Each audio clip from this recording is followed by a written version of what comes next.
Okay, so standard deviation of a set of numbers whose mean is 20. Okay, the average is 20, we don't know much else. Number one, the absolute value of the difference of each number in the set from the mean is equal. So the absolute value of the difference from the mean is equal. So it's like if the average is 20, that means we have some 22s and some 18s, but no 20s, because then their difference from 20 is 0 versus the difference from 20 here is 2.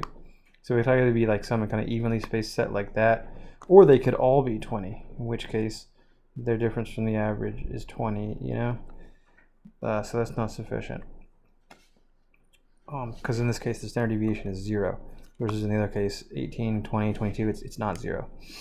So 2, the sum of the squares of the differences from the mean is greater than 100. Okay, that's kind of a throwaway on its own, right? Anyway, that's probably getting at with the formula for the standard deviation is you get the average, and then you get how far each one is from the average, and you square those values and take the average of those and take the square root of that, So that's what it's getting at, but it just says anything greater than 100, so that's just not much on its own. Now, putting together the absolute value is equal. The sum of the squares, the difference of the mean is greater than 100, but again, that could be like if the average is 20.